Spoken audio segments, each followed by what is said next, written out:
Hello, everybody. Today is the 17th of November, and this is another Flux Dev Meeting. As always, the idea is to, try to add into the agenda all the topics we might want to discuss. So if you guys have any ideas or anything that you want to discuss, please just add into the agenda while we do the initial kind of run on the backlog. So let me share my screen. Try not to crush my Zoom. Yeah, there you go. All right. So since last dev meeting, we got a few things merged, and that would be the RFC on artifact revision, format, and introduction of digest. That kind of is on the path of all the rework that is happening on the Helm controller, but this also kind of improves a lot how we deal with revisions canonically across the Flux ecosystem. So that is really good. On top of that, I think I kind of mentioned this briefly before the forced Go Git implementation. This is a feature gate that got merged. The idea here is to add a soft deprecation for libgit2. So on the next release, which I believe is 0.32 for source controller, we will ignore the Git implementation value, and we will always use Go Git unless you opt out by setting this new feature flag to false. And then you can use libgit2 again. Otherwise, that would be ignored, and the search controller will use Go Git instead. So that's something to bear in mind. Again, if you have any issues with that, please shout sooner rather than later, because we need to know if there's any issues with Go Git. Another thing that I'm pretty sure we discussed last time, but I think it wasn't quite merged yet, is the refactoring on the source controller for all the Git operations. So that is now merged. We've been working on that for quite a bit. And this actually is the one on Flux CLI. Yes, I think it is. Yeah, Flux CLI, which means now you can actually use Azure DevOps and AWS code commit when you're bootstrapping, which again is brilliant. And another really positive benefit is that we're using the same version of our Git implementation, which means whatever you can bootstrap, you will be able to reconcile and vice versa. So this is a massive win. Is that merged and destined for the very next release? That is merged and is definitely coming on the next release, which should happen soon. We have actually, I might have here. Fantastic. We have a issue tracking the next release. So yeah, we're kind of going through that. Probably we'll have a source controller release today, but I don't know exactly when we're doing everything else, but we're definitely doing the coming days. Cool. So another thing that we implemented as part of this Git refactoring and so on is a new with insecure credentials over HTTP.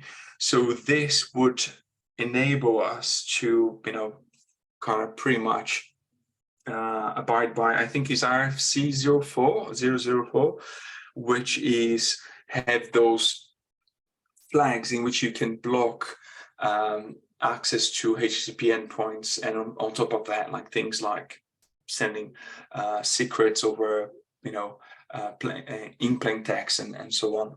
So that is that and part of our refactoring. So that is merged as well. What else is this one? Refactor bootstrap. Oh yeah, well actually, this was the other PR that I was mentioning. I don't know why it appeared twice. I think it's probably one was the issue and the other one is the PR. But the important thing is that's merged and done now. We've done some slight changes on the way we implemented the package for Git, but it's like just small changes as part of the refactoring as well. So that is the core of it. There might be something on the backlog. Let me just see if there's anything else. Oh yeah, this is no longer important. Yeah, cool. Brilliant. Let's go back to here. All right, so we have, well, I can stop showing my screen, I think. The next item on the agenda is pretty much the, I think Daniel added that he's not around, so I'll probably just kind of mention that, Flux is in the process of being graduated, so the public vote is now open. So if you want to link or anything, just go to the notes document. You have a doc there to access. Is there any other thing folks want to talk about the graduation process, or want to highlight anything about that?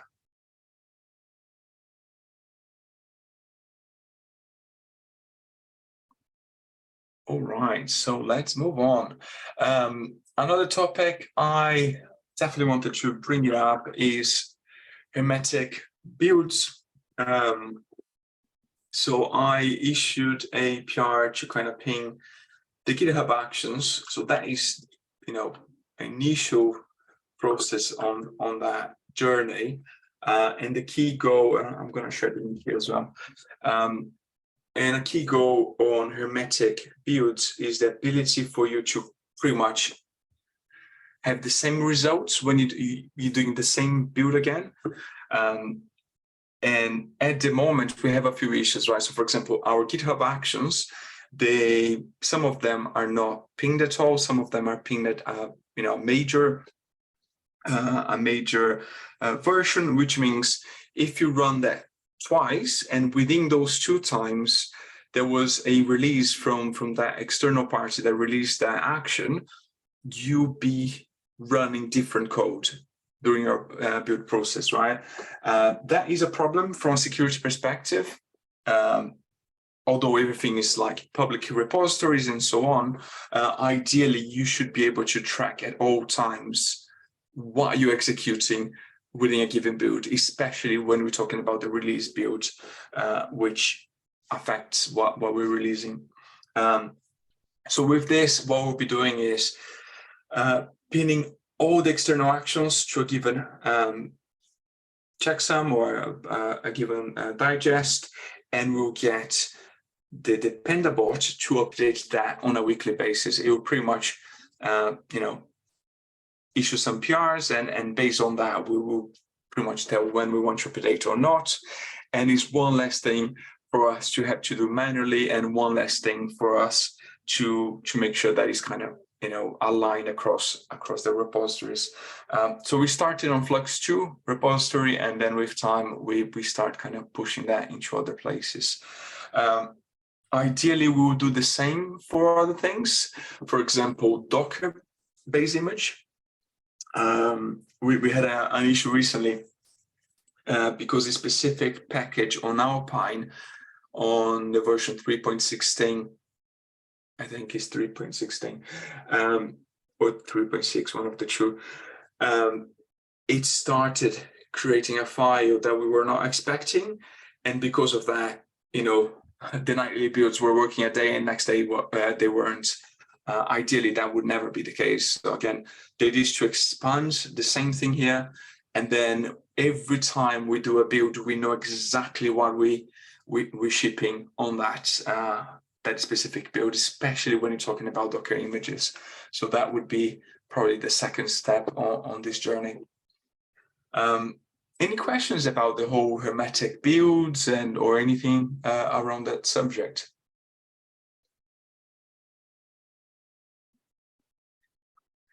Nice and easy. All right. Okay. So yeah, I think those are all the topics I had for today. Is there anything else folks are interested to talk about, shout about, cry about, or any other verb?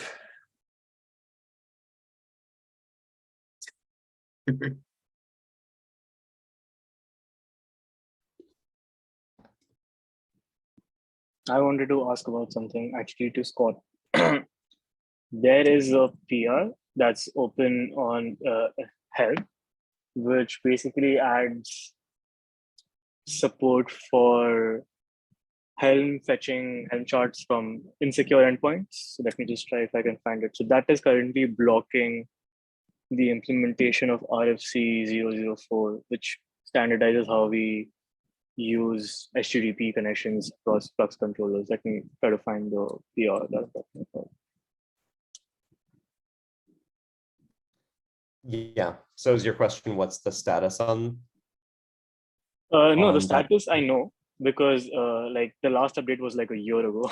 So I know the status. I just like, what can we do to like, push it forward? This is the PR. Yeah. There are, I believe 2 PRs for this. And right now, what I'm doing with Andy Block is really making clear the matrix of the matrix of support matrix for each of the OCI connection methods, including transport methods, and seeing how that works, both with Helm and other tools that are built on top of Helm, and specific OCI registries as well. So registry providers, and we have a doc. I believe. Let me take one look at this just to make sure. I believe Andy made a branch that combines this PR with another one, and is working through a series of tests on that, specifically manual tests for now. So this is anyway. Short version is this is really high on our I would say priority. Yeah, let's say priority list. Yeah, I want to say desire list because that's actually more accurate. We really just want to get this done and really fill out support, different missing spots of connection support for OCI, and some of that may be due to we may need to fix it upstream in Oris. We may need to add support directly in Helm, and so on. So yeah, I would love for you to let me just ask a question. Are you interested in kind of joining combos about that? Pardon? Joining what? Are you interested in joining conversations about that beyond, Yeah. you know what I mean? Sure. This one right now. Okay. Yeah. So I think I'll put you in touch. I'll start a chat with you, me, and Andy, and you can pitch into the areas that are the highest priority for you, and I can help. Okay. Sounds good. Thanks.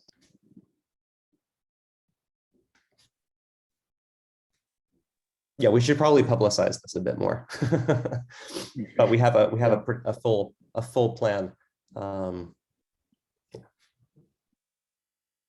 in progress. Cool. Awesome. Brilliant. Is there any other topic you guys want to discuss? Is there anything else pending?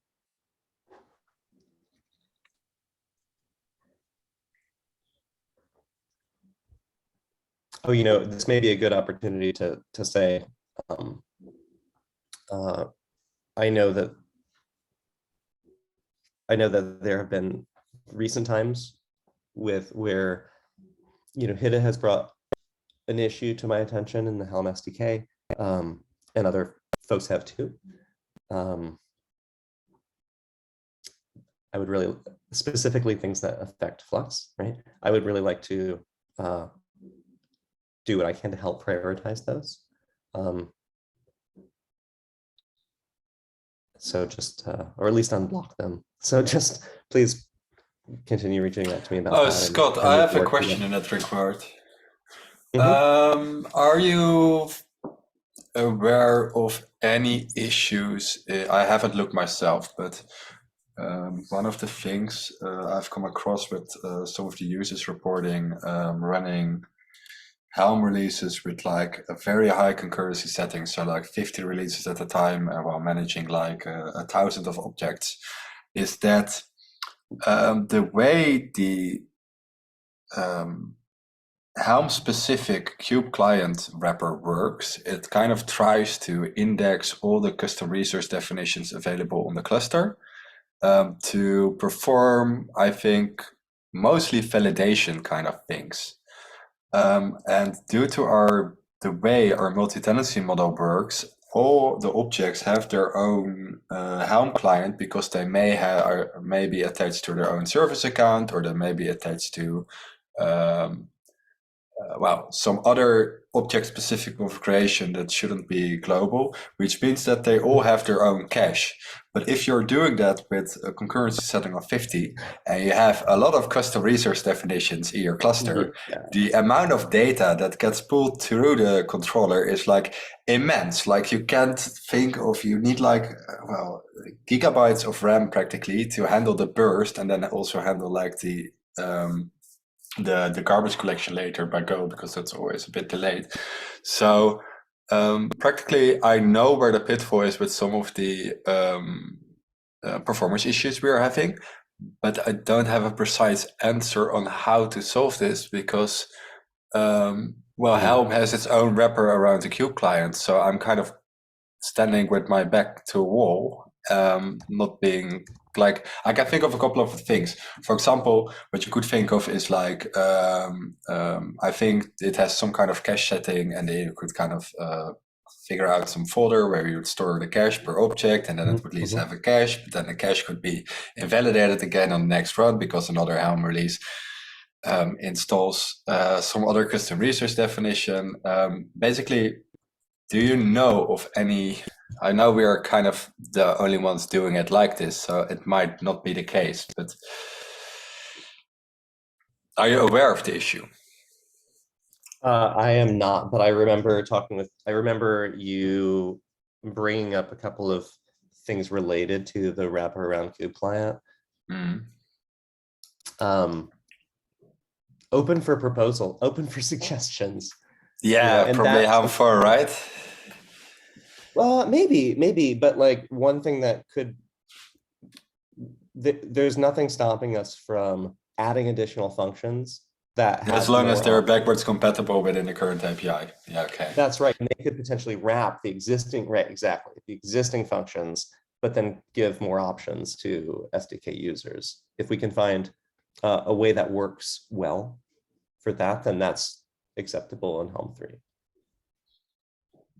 Yeah, I think the primary issue is that you want to be able to do validation on the client side, and for that to work, you need an index of things that are known to the cluster instead of like giving, like what the customized controller does, for example, is a server-side apply. So it just takes all the unstructured resources and it's like, hey, I'm going to give this to the server, and then the server says like, oh, I don't recognize this thing, and gets it back. But for Helm, it works a bit different because it tries to do all of that locally based on the information it gathers from the cluster, which is very expensive in a way. And it works fine in the CLI context because you're not running, I assume you're not running 100 things concurrently on the same machine.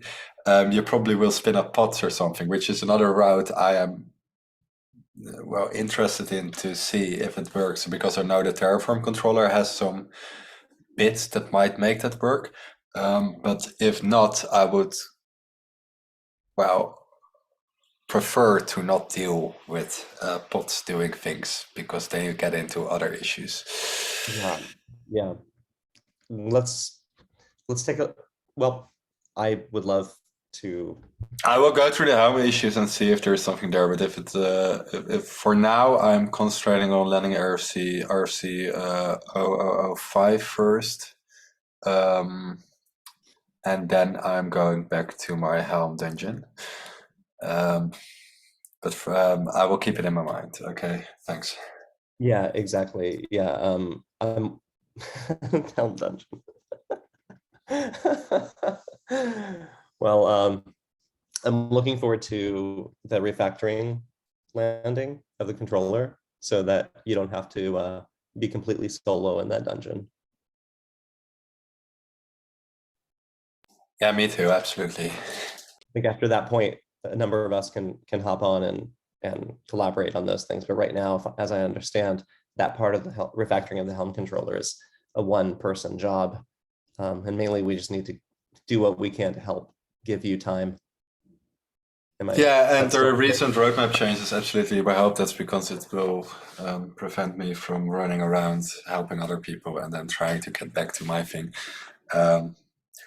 Yeah, but yeah, okay, thanks.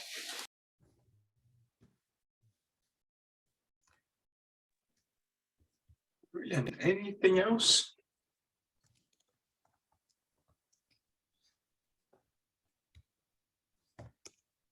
All right, so let's cut this meeting short then. So, well, thank you very much, everyone, and you guys have a great day. See you later. Bye. Thanks, everyone. Thank Thanks, you. you all.